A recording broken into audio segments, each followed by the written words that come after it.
Siku ya leo ningependa nikuambie tu jambo moja kwamba Mungu wetu ni mwaminifu sana. Our God remains to be God and he changes not. Sisi ndio ambaye inafaa tuwe tunabadilika kila wakati, na vile ambavyo tunabadilika tunakaribia kufanana na Mungu kila siku, kila wakati, katika jina la Yesu. Bwana Yesu asifiwe. Watu wa Mungu, majaribu ni mengi ya wenye haki, lakini Mungu hutukomboa na haya mambo yote. Na siku ya leo ningependa niseme ya kwamba tuzidi na kuomba na tuzidi na kuombeana, maana kuna nguvu nyingi katika maombi ya mwenye haki, na Bwana ataweza kutubariki. Bwana asifiwe sana. Wakati ambapo umepita kwa sessions kama mbili ama programs kama mbili kama hii, nimekuwa nikiongea kuhusu kutembelewa na Mungu. Na nikiongea kuhusu kutembelewa na Mungu, ninaongea kuhusu mambo ambayo mwanadamu anaweza afanye Mungu akiwa mbinguni ashuke. Bwana asifiwe. Na tulianza kuongea mambo ya covenant, kufanya covenant na Mungu. Na ile covenant hapo Mungu alifanya nasi. Na juzi hiyo wakati mwingine Tuesday, tukawa na wakati ambapo niliweza kuambia mambo ya sacrifice.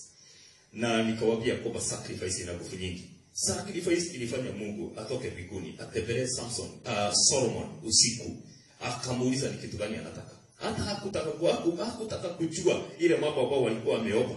Hiyo tayari sasa Mungu alikuwa ameishughulikia. Akashuka na kuuliza mtu wake, ni kitu gani ambao sasa unataka mimi nikufanyie? Solomon kwa kutoa sacrifice mbele za Bwana, ikabidi Mungu ashuke, atoke mbinguni, amtokee usiku. Akasimama hivyo akamwambia, wewe Solomon, nimekuja kwa sababu ulinifanyia kitu ambacho kimefanya mimi mwenyewe nishuke. Bwana Yesu asifiwe sana. Na wakati kama huu ni vizuri tuweze kujua mambo ambayo tunaweza kuyafanya tukiwa hapa duniani miguuni pake Bwana, na iweze kuguza moyo wa Mungu, ashuke na kushughulikia ile mambo ambayo tuko naye katika jina la Yesu. Na having said that, nikiwa nimesema hiyo mambo, ninataka siku ya leo tuangalie mambo mengine ama jambo lingine la tatu. Na ile jambo la tatu ni kujitoa sisi. Kujitoa sisi is giving yourself as a sacrifice before the Lord. Maana Biblia inasema hivyo katika Romans 12 na mstari wa kwanza. Na hiyo ndio mambo ambayo nitazungumza siku ya leo. Nitaangalia kuhusu hiyo mstari, na nikiangalia kuhusu hiyo mstari wa 12, Mungu atatusaidia tuweze kuangalia mambo mengi ambayo yanatokana na hii kitu, kwa sababu kuna mambo machache ambayo hiyo mstari imebeba.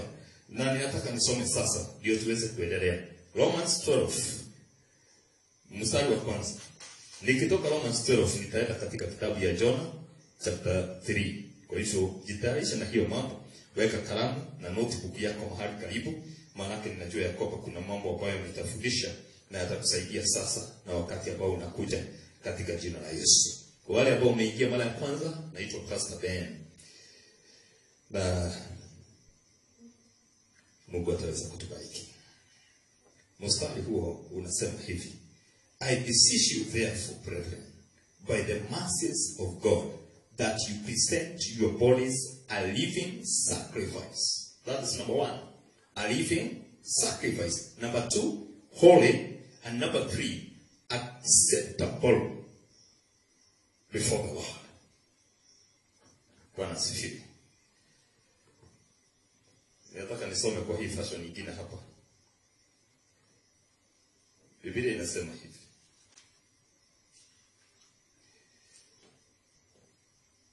I beseech you therefore, brethren, by the mercies of God, that you present your bodies a living sacrifice. That is number 1. Holy. Number 2. Acceptable to God. Number 3. Which is your reasonable service. Number 4. Hiyo mstari imebeba mambo manne ambayo ninataka tuyazungumzie siku ya leo, na jina la Bwana litaweza kutukuzwa. Na wakati ambapo Paul anaandika hii scripture ama hii mstari, anasihi watu, anawaambia, ninawasihi katika jina la Yesu, I beseech you therefore, brethren, by the mercies, kwa neema tu za Mungu, nyinyi ambao mmeokoka, I beseech you this evening in the name of Jesus Christ, that you present your bodies. Bodies ni kitu gani? Is what carries God in our life. In other words, our body is the carrier of God. Maanake God is spirit. Na kwa hivyo Mungu hawezi kutembea hapa duniani akiwa peke yake. Ati ukutana na mzee hivi akwambia mimi ndio Mungu. Hiyo haiwezi kuwezekana. Because God is spirit, you cannot see God. Na Mungu hawezi akatembea vile ambavyo tunatembea. Mungu hawezi akakula vile ambavyo tunakula. Kwa hivyo God resides, anakaa ndani yetu. Bwana asifiwe sana. Na sasa anasema hii mili ambayo inapepa Mungu, we present, tuitoe mbele za Bwana. Ikiwa kitu gani? One, acceptable. Number one, imesema nini? Bodies, living sacrifice. Na mwili unatolewa dhabihu namna gani jamani? You know, we have to ask ourselves maswali kama haya. Ndio tujue ni message gani hapo Bwana anatupatia jioni ya leo. Wakati hapo anasema ya kwamba living sacrifice, we present our bodies as living sacrifices to God. Ile kitu ambao Paul anasema hapa ni kutoa mwili huu, ni kusulubisha mwili. Na mwili inasulubishagwa na fasting. Praise the name of the Lord. Inasulubishwa na nini? Na fasting. Na fasting haikujagi tu hivi. Fasting inawaambia watu ya kwamba it is not easy. Si rahisi. Amen. Na si ile fasting ambao watu hufanya kwa sababu umekosa chakula. Unasema unaambia Mungu ya kwamba sasa unajua hujanipea chakula, so ni kama unataka niende fasting. Mungu hawezi taka uende fasting akunyime chakula. Mungu anataka uende fasting kwa kujitolea wewe mwenyewe. To sacrifice, it means you have everything you want. Una kila kitu, chakula ya aina yote. Na ninakwambia kwamba usiende fasting wakati hauna pesa. Ati unaenda mbele za Bwana unamwambia Mungu, unajua sina kitu ya kukula, kwa hivyo niko fasting. That is not a sacrifice. Sacrifice ni ile ambayo unatoa wakati ambapo una kila kitu. Una fish kwa fridge. Uga imejaa hapo kwa kabati. Hii omena iko pande hii nyingine. Una ndoma pande hii. Unataka ukitaka kupika chips iko hapo. Uko na kila kitu yenye unataka. Sasa hiyo ndio unasema kwamba ninataka kutoa mwili ukwa sacrifice. Amen. Unanyima mwili ile kitu unapenda.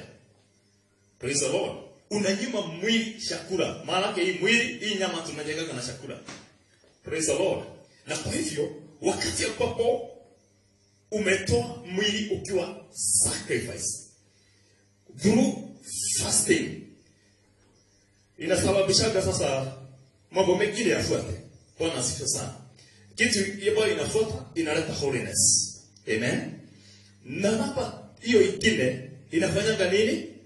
Inafanyanga mwili kuwe nini? Tunasoma pamoja Bwana. Tunasoma pamoja watu wa Mungu. Praise the name of the Lord. Inafanyanga mwili yako ikuwe acceptable before the Lord. Na hiyo ni kusema kitu gani? Wakati ambapo mtu amekuwa holy. Amen. Na umekuwa acceptable before the Lord. Sasa hapa ni kuonyesha kwamba kuna mambo ambayo utaanza kuyafanya yataweza kukubadilisha. Ama ibadilishe maisha yako, ibadilishe mawazo yako, ibadilishe moyo wako, uanze kufanana na Mungu. Sasa tukifika hapo, ndio niweze kukuelezea vizuri what it means to give your body as a sacrifice, holy, acceptable to God, which is your reasonable service. Wakati umetoa sadaka, kuna service ambayo ni takatifu, ni safi, imekubalika, Mungu anaweza kukataa. Na hapo ndio sasa nataka tuangalie mistari michache, tuone ni nini kifanyika. Wakati ambapo Jona alitumwa Nineve, akaweza kuambia watu ya kwamba Mungu ataweza kuwamaliza in the next 40 days. Na nilikuwa nafikiria hiyo maneno. Nikaona saa hii Mungu akishuka hapa Nairobi hii, aseme ya kwamba mimi nimekuja hapa kuwapea ujumbe ya kwamba in the next 40 days nitaweza kuwamaliza. Ni nini kitafanyika? Mimi ninaona kuna mambo mengi ambayo inaweza kufanyika. Kuna mambo mengi ambayo inaweza kufanyika jamani. Na ninaona kuna watu ambao wanaweza hata kukataa. Kama kuna mtu anaweza kukwambia kwamba Yesu hakukufa na hakufufuka, anakuambia kwamba ati Yesu hata kuja, na hakuna wokovu, watu wanakaga hivyo. We cannot just stay like animals. Sisi tunajielewa na tunajua ni kitu gani tunafanya. Na tunajua kwamba Yesu alikuja.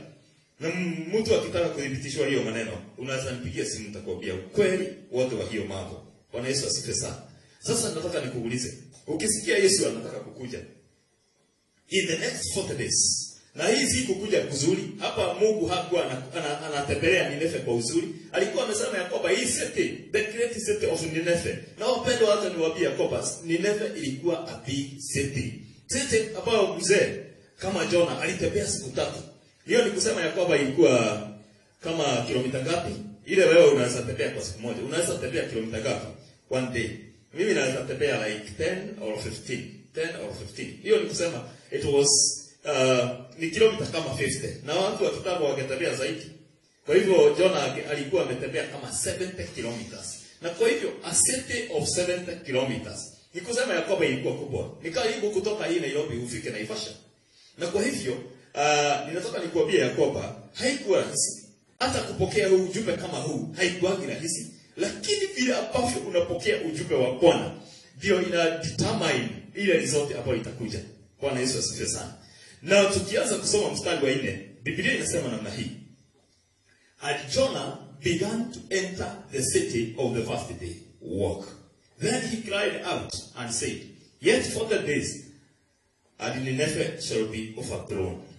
Hiyo ndio ujumbe ambaye alikuwa naye.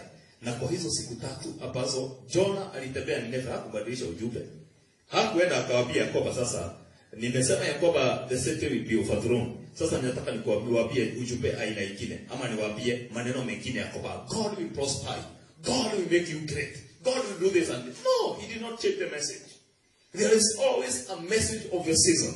Na hii message ilikuwa ya that season na haigebadilika. Bwana Yesu asifiwe. Na Biblia inatuambia vizuri ya kwamba alisema in 40 days this city will be overthrown. Maneno overthrow tunaona ya kwamba ilitumika tena katika Genesis 19:25 wakati ambapo Mungu alikuwa anaenda kumaliza Sodomu na Gomora. Alisema ya kwamba this city I will overthrow it. Hiyo ni kusema kwa ufupi, ninaenda kuiangamiza, ninaenda kuiondoa, ninaenda kuimaliza. In other words, anasema ya kwamba in 40 days I will destroy Nineveh. Na Mungu wetu ni mkubwa, peke yake hataki usaidizi. Anaambia Jonah, mimi Mungu sitaki kusaidiwa, hata kama wamejenga wakiwa wengi, hata kama wako milioni ngapi na wenye wamehusika kufanya hiyo kazi, mimi peke yangu nitaimaliza. Anaonyesha nguvu zake mahali hapo. Na sasa tukiangalia hiyo mstari mwingine ya 5. Biblia inasema kitu gani? Inasema namna hii. So the people of Nineveh believed God. Amen. They believed God. And when they believed God, let me tell you something. Many other times that we attempt to believe God, wakati tunajaribu wakati mwingine kuamini Mungu. Lakini hapa Biblia inatuambia vizuri ya kwamba so the people of Nineveh, hiyo ni kusema walikubaliana na ile message ambayo Mungu alikuwa anapeana. Na namba 2, wakakubaliana na mtumishi wa Bwana Jonah, kwa sababu aliwaambia hii itamalizwa. Nao wakakubali. Wakasema kwamba kweli huyu ni Mungu. Hata wakaangalia ile mambo ambayo wako naye na wakaona ni kweli inafaa tumalize. God has the right ya kutumaliza. Lakini because they believed in God. Let me tell you something. There is something big in believing in God. Because when you believe in God, that faith that develops in you inakuanga ndio mwanzo wa kubadilika kwa maisha ya wanadamu. Believing in Jesus brings salvation. This is believing that brings transformation. Praise the name of the living God. Is believing in God. Is believing in the word of God, the message of God. Praise the name of the living God. Na hapa ndio nimewauliza. Sasa kama ni sisi, ni kisasi hiki ambacho tuko siku ya leo. Tupate mtu ametokea, hata tuseme ni mimi, ni Pastor Ben amekuja. Na waambia kwamba sasa mimi nimetumwa na Nairobi ama Kenya. In the next 50 days, Mungu anakuja kuimaliza. Mungu anadagolokile. Ama watu wengi watasema ya kwamba huyo kijana amepoteza akili akiwa mdogo. Sasa na hii dunia tumekaa, Mungu anasamaliza namna gani? These people believed God. And they believed the voice of God. They believed the word of God. Na wakati ambapo walifanya hivyo, Biblia inasema ya kwamba they proclaimed a fast. This is now the process of repentance. Na siku ya leo ninakuongelesha kuhusu repentance and action, ama repentance and fasting. Inafanyanga Mungu aguzwe, ashuke akiwa mbinguni na anatutembelea tukiwa hapa duniani. Repentance and fasting. This is what happened here. Praise the name of the living God. Watu wakajitoa. Hatujaambiwa ya kwamba walitoa vitu zao. Hakuna kitu walifanya. They only fasted. Na wakati ambapo walianza kufast. Let me tell you. Let tuone vile ambavyo neno la Bwana linasema. After they believed in God, not only believing, they proclaimed a fast and put on sackcloth from the greatest to the least of them. Then word came to the king of Nineveh. Hapo ndio tunapata sasa hii message. Na ile iko katika Romans 12 verses 1. Zinalingania hapa. Zinakuwa equal hapa. Kwa sababu hawa watu wakati ambapo wamesikia neno la Bwana na wameona kabisa uovu wao. By the way, hata hapa hakuna jina repentance. Ukisoma kwa hii chapter 3 ya John, hakuna mahali ambapo neno repentance limeandikwa, lakini tunaona the action, because repentance is not just a word, it is an action. Ni kitu ambacho ukisikia unachukua hatua. Hallelujah. Na ni hatua gani ambazo walichukua mahali hapa? Wakati ambapo walipata ujumbe na wakaamini hiyo ujumbe, they took an action ya kufast. Praise the name of the living God. Hawakusimama tu anza kusema ya kwamba Mungu, tumesikia, tunaomba utusamehe. Hata tumeona tumeua watu wangapi? Tumeona tumeua ngamia. Kuna kitu kama hiyo. They did not go that direction. Waliambia Mungu ya kwamba tumekubaliana na wewe na uovu wetu ni wetu. In other words, walijua ya kwamba God is just. Amen. But God is merciful.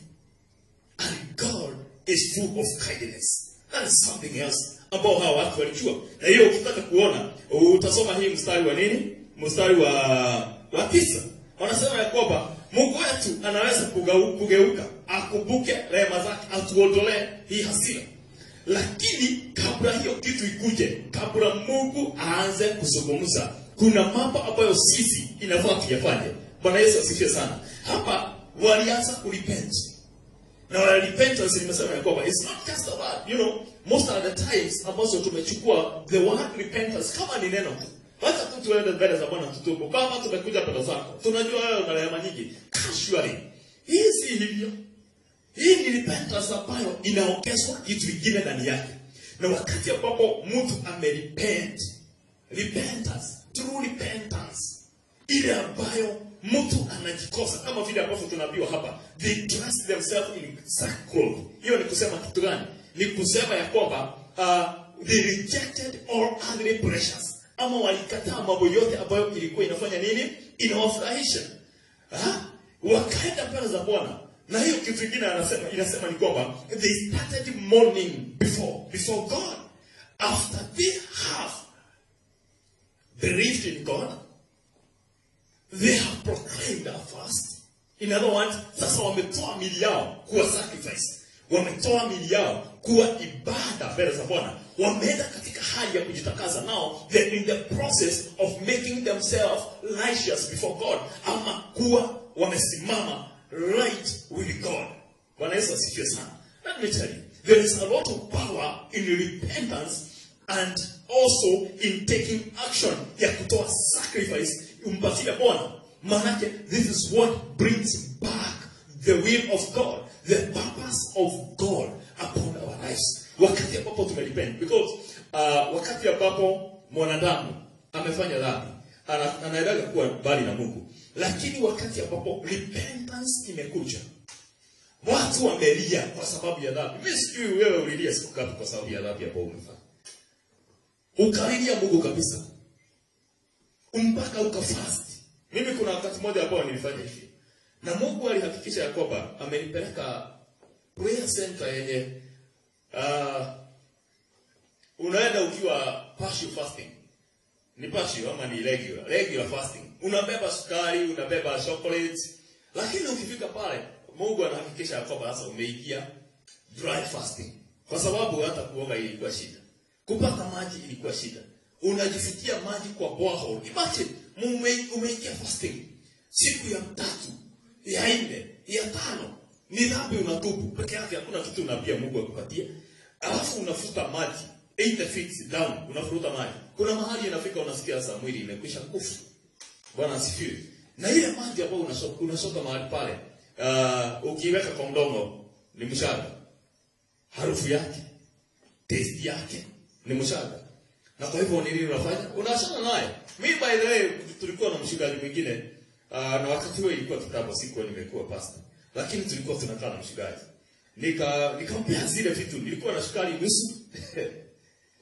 Nilikuwa na chocolate kama ile size inatoka 45 ama inatoka pesa gani. Nilikuwa na hizo vitu. Nilikuwa nimefunga vizuri. Ilibidi tu nipatiane zote, nikamwambia ukifika nyumbani aenda upikiwe hiyo. Maana yake Mungu alibadilisha kila kitu. Nilikuwa naangalia hivi usiku. Unakuliwa na upu. Hata uwezi siwezi nikajua nikuambie kitu gani. Maana yake kulikuwa na kaneti kamoja tu.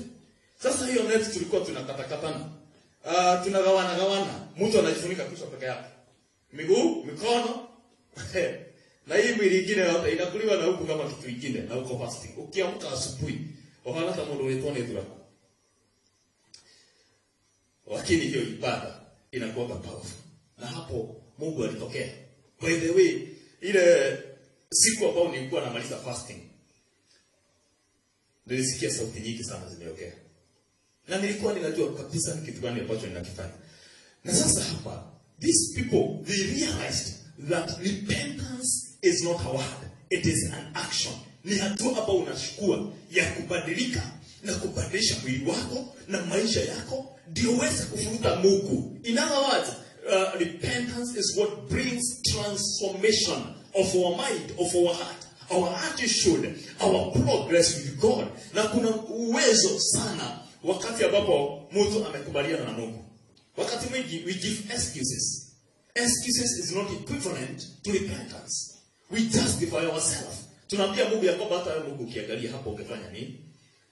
Si unaweza tu kuniruhusu unisamehe. Unaambia Mungu tu vitu ambazo ni haikubaliki. Hapa mimi ninaongea kuhusu repentance. You call it the way God calls it. It doesn't matter the situation or the circumstance. Ama ni kitu gani ambacho kimefanyika. Lakini unasimama unaambia Mungu ya kwamba na mimi Mungu nilifanya usharati. Ninaomba sasa unisamehe. Mimi Mungu nilidanganya. Nimekuja mbele zako. Niliiba pesa ya wenyewe. Na nimeiba hata pesa yako Mungu. Ninaomba nimekuja mbele zako. Unatoa mwili wako ukiwa sacrifice. Unaenda through fasting. Praise the name of the Lord. Kuna wakati ambapo mchezo inaondokaga na mtu wa Mungu anajipeana kabisa kwa Bwana. Unaambia Mungu ya kwamba mimi sasa hakuna kitu kingine. Hii inaonyesha how desperate these people were. Hawa watu walihitaji Mungu. Na mimi ninaomba ya kwamba tufike hii kiwango ya kwamba tunaweza kuhitaji Mungu. Tuangalie ile mambo ambayo inafanyika kwa taifa. Tuangalie ile mambo ambayo inahitajika kwa mataifa. Tuende mbele za Bwana si kwa sababu ya sisi wenyewe tukose kukula chakula. Tutoe miili yetu ikiwa sacrifice ambayo imekubalika, takatifu, safi mbele za Bwana. Hakuna kitu ambacho Mungu anapendezwa naye kama sacrifice ambayo ni holy. Bwana asifiwe sana. Sacrifice ambayo ni safi. It is holy before his eyes. Amen. Praise the name of the living God. Na Biblia inasema kitu gani? Hiyo kitu kingine inasema ni gani? Mstari wa 5. From the greatest to the least of them. Ati kutoka yule mdogo mpaka yule mtoto. Na hapo chini ukisoma Biblia inasema ya kwamba mpaka mfalme akafikiwa na hiyo habari. Kwa hivyo ni habari ambayo ilikuwa ni kubwa. Watu wakasikia, wakasema hii hata Uhuru wetu atajua. President Uhuru wetu wakati huo atajua hii habari. Kukaa na watu wakamenda wakamwambia sasa mkubwa, tunaomba baba tunataka kuna mzee ako hapa na anasema hii ni 40 days sisi zote tunaangamia. Hata yeye aliamka kwa kiti akafa dunia. Si Mungu atupatie watu kama hao katika jina la Yesu. Praise the Lord. Ambao wanaweza kutambua wakati ambapo kuna hatari na watambua wakati ambapo kuna furaha. Wanajua ni wakati wa kulia na wanajua ni wakati wa kufurahi. Wanajua ni wakati wa kucheka na wanajua ni wakati wa kulia. Tuwe na viongozi ambao watatambua Mungu, ambao watajua nguvu za Bwana, ambao watasikia Mungu. Maana yake huyu mzee, huyu president wa hiyo wakati kama angekataa aseme kwa mimi sitaki mtu aniongelesha, hii watu wangemalizwa. Maana yake ninaona ya kwamba Mungu huanga anatambua mambo ambayo watu ambao wako juu yetu wanafanya. Bwana asifiwe sana. Na hapa tunaona ya kwamba mfalme mwenyewe alishuka, akatoka kwa kiti chake, akafungua mavazi ya mfalme. Na Biblia inasema ya kwamba hata yeye akafa na akajipaka majifu. Hiyo ni ile nimekuambia ya kwamba you reject all your precious. Sio unakumbuka kuna mfalme mwingine ambaye alifuga masaa machache na Daniel hakukuliwa. Alifuga tu siku moja, hakulala, hakukula, hakukunywa ile waini walikuwa wanakunywa, akakaa tu hivyo. Sacrifice ya kutoa mwili wako inapata kibali haraka mbele za Bwana. Inakuwa holy. Sacrifice upon the acceptable, living and holy before God. Mungu anaitambua. Bwana asifiwe. Lakini watu wa kufuga watatoka wapi? Watu wa kufuga watatoka wapi jamani? Na watatubu dhambi. Waseme tu Bwana tumekuja mbele zako. Hatutaki gari laudi hii. Hatutaki mashamba laudi hii. Hatutaki anointing. Hatutaki mambo mengi. Tumekuja tu mbele zako. Tunaomba tu msamaha. Sacrifice ya your body. Hauikulishi. Hauipatii ugali. Hauipatii managu. Hauipatii gumu. Hakuna kitu ambacho inaingia kwa mwili. Hivi ni maji tu peke yake. Na wengine wanaenda dry. Wanalilia tu Mungu. Morning. Biblia inasema ya kwamba hiyo mstari mwingine nasema namna hii. Mstari ya 8. But let man and beast be covered with sackcloth and cry mightily to God. Yes. Let everyone turn from his evil way. Wanasema walie. Wafuga. Hawa watu kitu ya kwanza walikubali neno la Bwana. Number 2, wakatangaza fasting. Na nimewaambia hapa jina repentance haijatajwa, lakini tunaona action yao inasababisha repentance. Hiyo kitu kingine wanafanya ni gani? Sasa hapa hii mstari wa 8, Biblia inasema ya kwamba they cried mightily to God. Yes, from the cried mightily. Yaani kulia watu wote.